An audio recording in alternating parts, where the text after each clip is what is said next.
मैंने एक चीज़ नोटिस किया हुआ है कि बहुत सारे इंटरनेट पे रिसोर्सेस हैं, वीडियोस के फॉर्म में, आर्टिकल्स के फॉर्म में, कंप्लीट रोड मैप पे कि आपको कैसे अपना फुल स्टैक वेब डेवलपमेंट की जर्नी को स्टार्ट करना है, वो वेब डेवलपमेंट की जर्नी को कंप्लीट कर सकते हो, अचीव कर सकते हो उस पर्टिकुलर रोड मैप के थ्रू। उसके बाद गैस मेरे पास कुछ रिक्वेस्ट आती हैं कि बोला जाता है कि भैया आप भी इसके ऊपर एक वीडियो रिकॉर्ड करें। तो मेरे को पहले रियलाइज होता है नहीं यार, मेरे को वीडियो क्यों रिकॉर्ड करना, क्योंकि इतने सारे ऑलरेडी रिसोर्सेस अवेलेबल हैं इंटरनेट पे। फिर बाद में मुझे लगा नहीं यार, मुझे इसके ऊपर वीडियो रिकॉर्ड करना ही पड़ेगा। रीज़न बड़ा ही सिंपल है, क्योंकि कुछ लोगों को कुछ डाउट्स हैं जो उन वीडियो से क्लियरली पता नहीं चल पा रहा, तो क्लैरिटी नहीं मिल पा रही है उन वीडियो से या फिर आर्टिकल से, जिसकी वजह से वो जो बिगनर के पॉइंट ऑफ व्यू से अगर मैं देखूं तो वो लोग अपनी इस फुल स्टैक वेब डेवलपमेंट की जर्नी को स्टार्ट ही नहीं कर पा रहे कि समझ में नहीं आ रहा कैसे स्टार्ट करें, कहाँ से स्टार्ट करें, कितना हमें पहले कंप्लीट करना है। इतना तो पता चल जा रहा है कि फ्रंट एंड से स्टार्ट करना, मान लो इमेजिन कर लेते हैं। और कुछ लोग इवन स्टार्ट कर जाते हैं बट बीच में जाकर के स्टक कर जाते हैं, तो वो डेवलपमेंट की जो kind of full stack web development की जर्नी है वो अधूरी ही रह जाती है। ठीक है, तो इस वीडियो के अंदर मैं कवर करने वाला हूँ विद प्रैक्टिकल मैनर में कि कैसे आप a kind of full stack web developer बन सकते हो।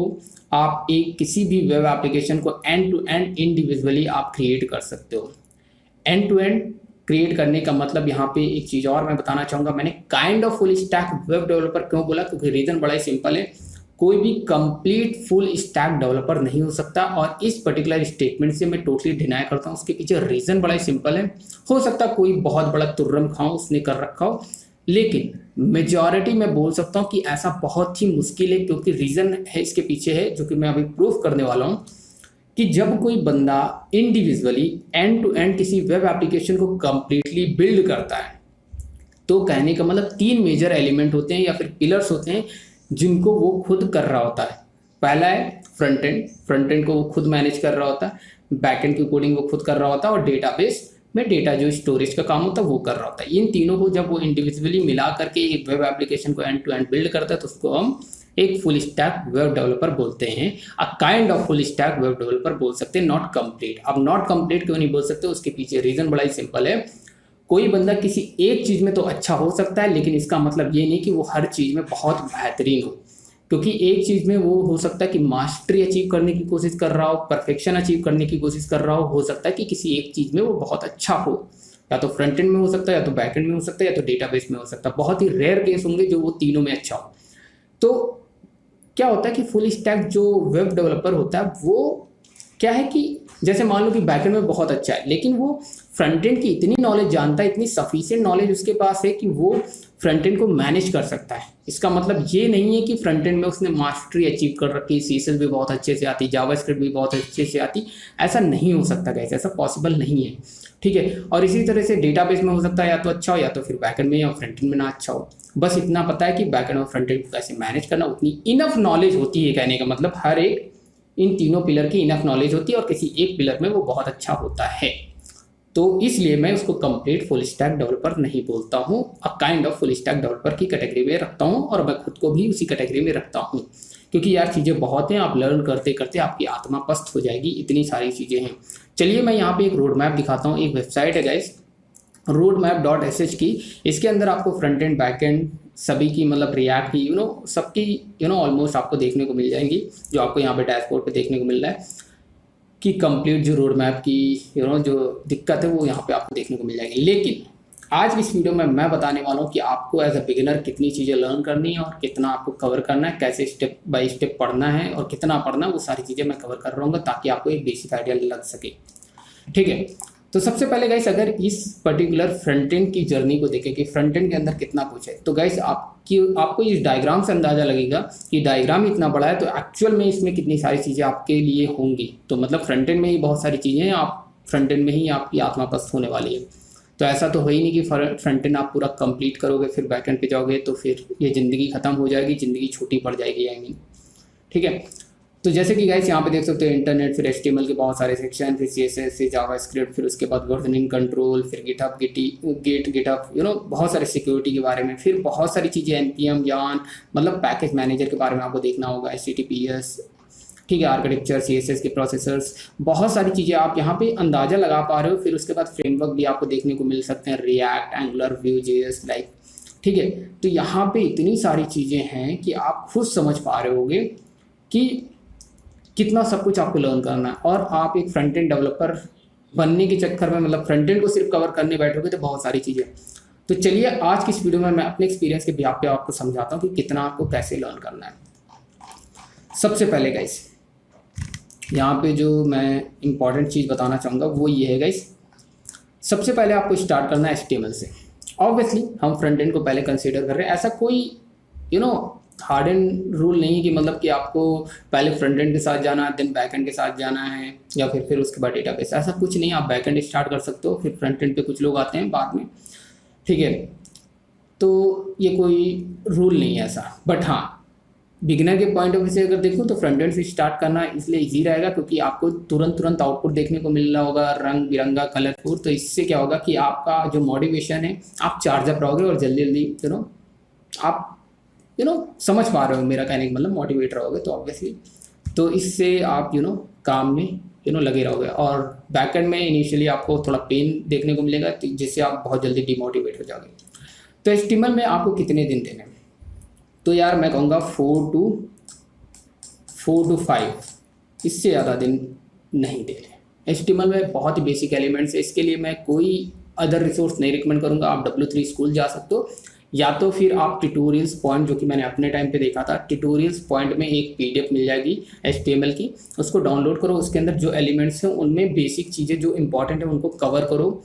और वो मुझे लगता है से 4 से 5 दिन में। HTML यार क्या है, हाइपर टेक्स्ट मार्कअप लैंग्वेज है, तो उसके अंदर सिर्फ मार्कअप इन द सेंस क्या है, जैसे कि ये पेज होता है उसके अंदर आप टिक करते हो, क्रॉस का साइन करते हो, अल्फ़ाबेट लिखते हो, कैरेक्टर लिखते हो, तो वो क्या है, वो एक तरह के सिम्बल्स हैं जिनको हम मार्क कहते हैं एक तरह से। तो इसलिए यहाँ पे हाइपर टेक्स्ट मार्कअप लैंग्वेज इसे बोला जाता है, कैरेक्टर को रिप्रेजेंट करने के लिए, मतलब मार्क है एक तरह का, ठीक है।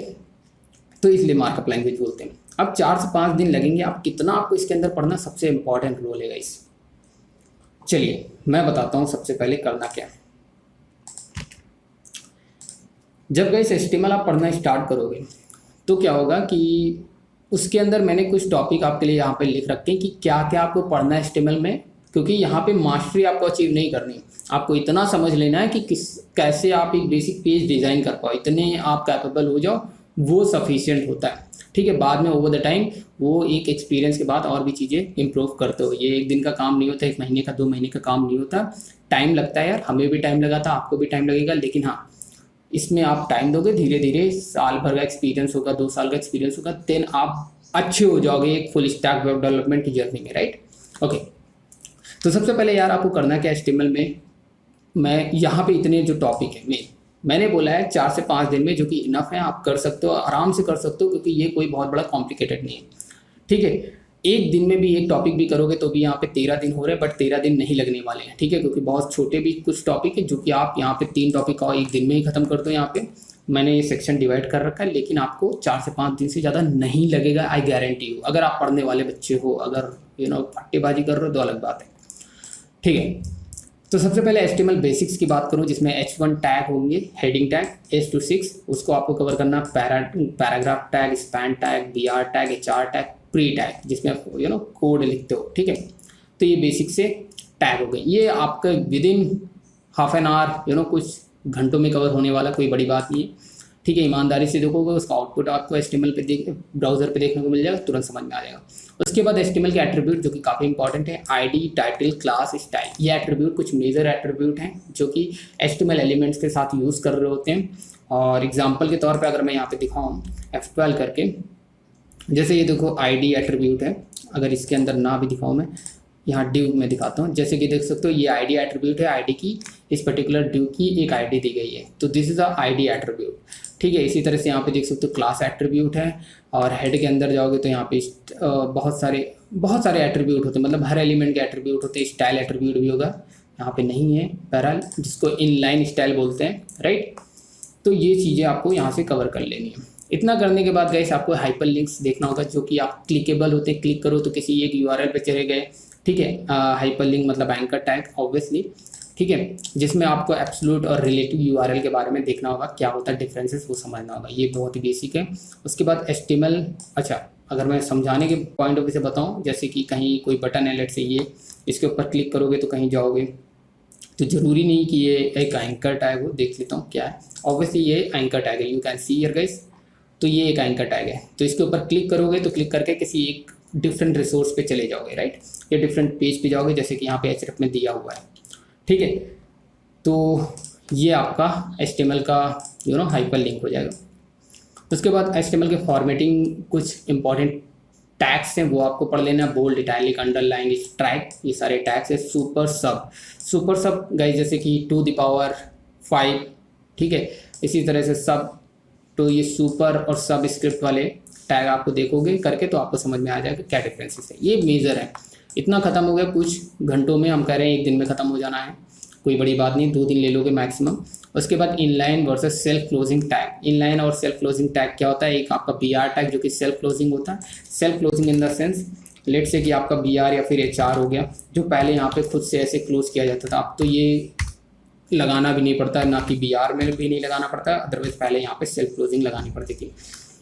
और inline versus self closing, yes, ठीक है। इनलाइन गाइस क्या होता है कि मतलब ओपन, आई थिंक ओपन होना चाहिए, ठीक है, जिसका मतलब ओपनिंग एंड क्लोजिंग टैग दोनों होता है, जैसे हर डिव का ओपनिंग होता है ऐसे, ठीक है, और क्लोजिंग होता है टैग, ठीक है। तो ये ठीक है, सेल्फ क्लोजिंग और inline tag, I think inline की जगह पे कुछ और बोलते होंगे, देख लेना, करेक्ट कर लेना, कोई बड़ी बात नहीं, ठीक है। कमेंट कैसे करते हैं यार HTML के अंदर, वो बड़ा ही बेसिक है, वो देख लेना, कोई इसको मैंने लिख दिया, इसकी कोई ज़रूरत नहीं।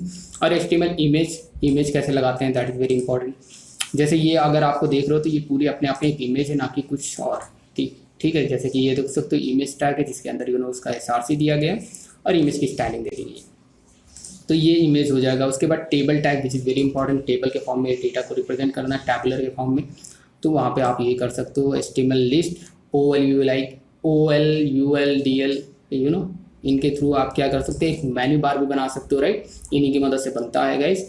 तो वो बनाना भी आपको एक प्रोजेक्ट के रूप में, तो आपको समझ में आएगा। अब गाइस एंकर टैग जो मैंने बताया था, ये हाइपर लिंक, तो वो बेसिकली एंकर टैग से ही रिप्रेजेंट किया जाता है। उसमें आपको टारगेट एट्रीब्यूट को समझना है। टारगेट एट्रीब्यूट क्या करता है, बेसिकली क्या होता है कि जब आप किसी पर्टिकुलर लिंक पे क्लिक करते हो तो हो सकता है कि ये सेम पेज पे ओपन हो, ठीक है। जैसे कि मैंने इस पर क्लिक किया तो ये सेम पेज पे देख रहे हो, सेम टैब पे, आई मीन सेम टैब पे रिलोड हुआ और सेम टैब पे ही दिख रहा है। और जबकि टारगेट एट्रीब्यूट का यूज़ करोगे तो क्या होगा कि वो नेक्स्ट टैब ओपन होगा आपके ब्राउजर के अंदर और उसके अंदर वो नया पेज ओपन हो रहा होगा। तो that is how target attribute work कर रहा होगा, जो कि आप करके देखो, समझ में। डिव टैग आपको समझना है, फिर उसके बाद HTML फॉर्म टैग समझना है, फिर HTML मार्क्यूज को समझना है। इतनी सारी चीज़ें अगर आप कर लेते हो गाइस, तो इतना डन होने के बाद क्या करना है गाइस, सबसे इंपॉर्टेंट चीज़, वापस आते हैं यहाँ पे गाइस। देखो सबसे इंपॉर्टेंट जो ये आपने HTML किया हुआ है, ठीक है, ये समझ लो, मैं मान के चल रहा हूँ कि 4 से 5 दिन में आपने कंप्लीट कर लिया, काफ़ी बेसिक था। अब गाइस CSS के और मोड बढ़ना है। अब CSS में गाइस आपको कुछ भी मास्टरी नहीं करना है, मतलब कि HTML में आपने 70% या फिर कह लो 60% आपने कवर कर लेना है, बहुत इनफ होता है, उतने में आपने बहुत कुछ कर लेना है गाइस, जितना मैंने अभी कवर किया अभी के लिए, अभी इतना ही करना है। उसके बाद फर्दर रिसर्च करना है HTML के अंदर।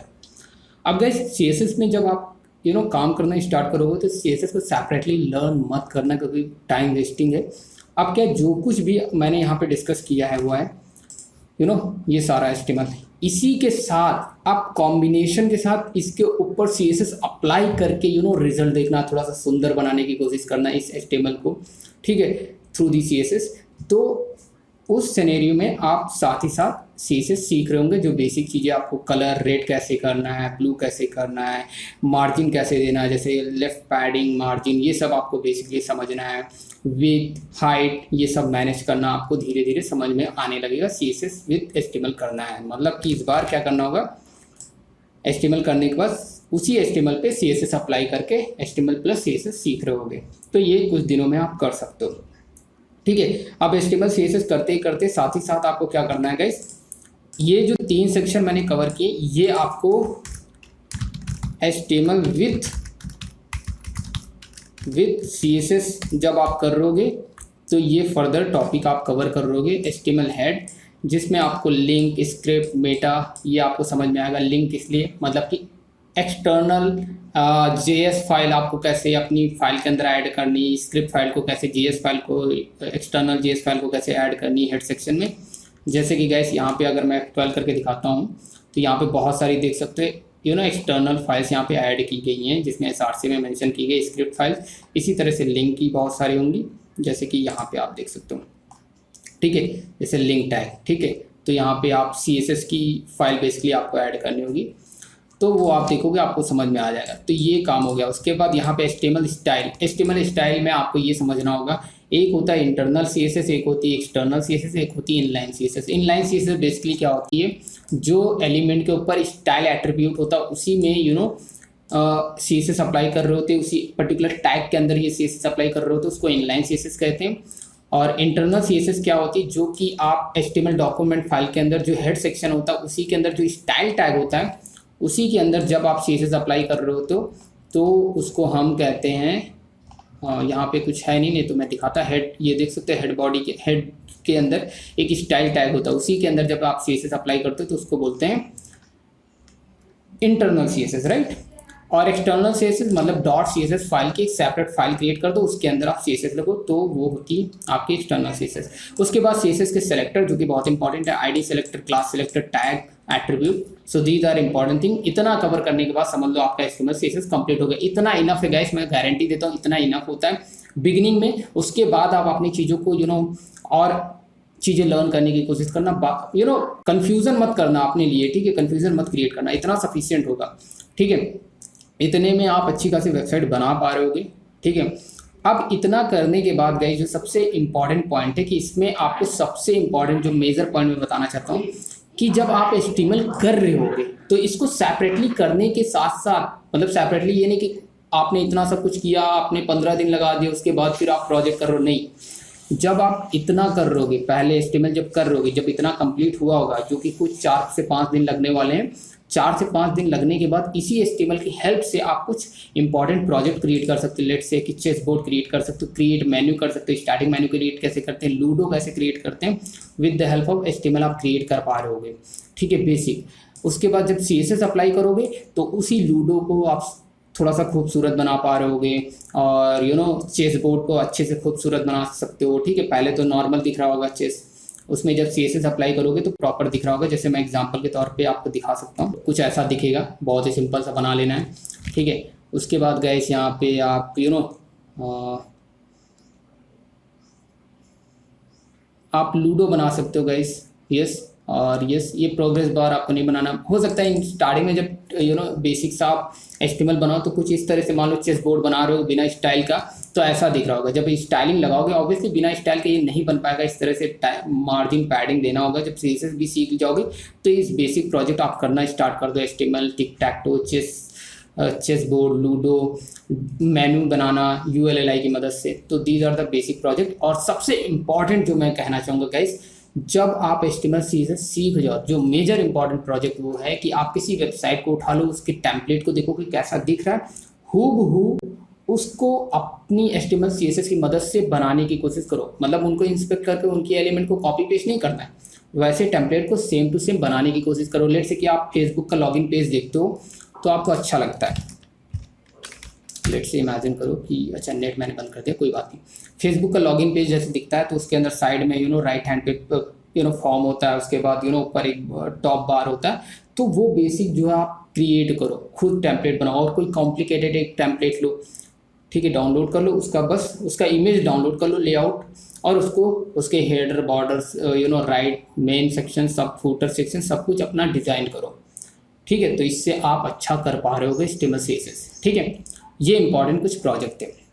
इतना करने के बाद गाइस जब आप HTML CSS सीख जाओगे तब गाइस आप बढ़ रहे होगे जावास्क्रिप्ट पे, ठीक है। और ये डिपेंड करता है पर्सन टू पर्सन कि कितना टाइम लोगे आप, ये मैं नहीं डिसाइड कर सकता, क्योंकि ये यार टाइम टेकन प्रोसेस होता है। और क्यों जल्दी कोई चीज़ सीखना है, टाइम लेकर के सीखो, अच्छे से सीखो, तो अच्छा आपको किसी क्वेश्चन का आंसर भी कर पाओगे। तो जल्दी कोई चीज़ नहीं करनी, आराम से करना, बात समझ में आनी जरूरी, ये इंपॉर्टेंट। उसके बाद जब जावास्क्रिप्ट करना गाइस, तो जावास्क्रिप्ट में कुछ भी सेपरेट मत करना, जो भी HTML CSS आपने किया है अब इसी HTML CSS में जावास्क्रिप्ट को अलाइन करके काम करो। मतलब कुछ लोग क्या करते हैं बेसिक VS कोड के अंदर जा करके सिर्फ इंडिविजुअली जावास्क्रिप्ट को सीखने की कोशिश करते हैं, looping statement, if else, variables, data type, जो कि एक गलत अप्रोच है। मैं कहूँगा कि आप सीधा स्क्रिप्ट टैग के अंदर जो है लूपिंग स्टेटमेंट और बेसिक फंक्शन, प्राइम नंबर और एडिशन के प्रोग्राम बेसिक बनाना स्टार्ट करो। उसमें क्या करो, जैसे एडिशन का प्रोग्राम बनाना तो 2 टेक्स्ट बॉक्स बनाओ, ठीक है, 2 टेक्स्ट बॉक्स बनाओ, एक बटन बनाओ, उसके नीचे एक स्पैन बनाओ जिसमें रिजल्ट दिखेगा और बटन पे क्लिक करने पे दोनों टेक्स्ट बॉक्स की वैल्यू उठ करके उसका एडिशन होगा और वो स्पैन पे दिख रहा होगा। तो इस तरह से लॉजिकली आप समझ भी पा रहे होगे क्योंकि HTML के साथ अलाइन करके जावास्क्रिप्ट को कैसे यूटिलाइज करना, तो वो बेसिक आपको समझ में आ रहा होगा फंक्शन के साथ। और जब जावास्क्रिप्ट आप सीख जाओगे तो कुछ इंपॉर्टेंट प्रोजेक्ट आप बना सकते हो। लेट्स से प्रोग्रेस बार, जैसे कि प्रोग्रेस बार आपने देखा होगा, फेसबुक स्टोरी होती है, उसमें एक पतली सी लाइन होती है, वो धीरे धीरे चलती रहती है, जैसे टाइम पे उसका ओवर हो जाता तो स्लाइड चेंज हो जाती है, राइट। तो वो प्रोग्रेस बार कुछ मतलब राउंड में भी हो सकता है, ऐसे हॉरिजेंटल भी हो सकता है, बट यहाँ पे मैंने बेसिक दिया, काफ़ी थिक है, बट इसको आप और कस्टमाइज कर सकते हो CSS की मदद से, राइट। तो ये रहा मेरा, जितनी बार भी क्लिक करोगे तो ऐसे बढ़ेगा, कितने परसेंटेज में ये बढ़ रहा है। तो ये रहा हमारा प्रोग्रेस बार, बड़ा बेसिक है, आप लोगों के लिए मैंने बनाया था। इसी तरह से काउंटर अप नाम की एक JS भी आती है जो कि बिल्ट इन होती है। जैसे कि आप किसी वेबसाइट पे जाते हो तो स्क्रॉल करते हो तो ऑटोमेटिकली कुछ नंबर जो है काउंट होना स्टार्ट हो जाते हैं, बढ़ जाते हैं। तो इसको आपको लॉजिक से जावास्क्रिप्ट की मदद से बनाना है। तो ये एक तरह का प्रोग्राम भी होगा जो कि HTML के साथ अलाइन करके आप कर रहे होगे। इसमें आप C से लगा लो और खूबसूरत दिखेगा। तो इस तरह से ये बेसिक सा एक प्रोग्राम हो जाएगा, ठीक है।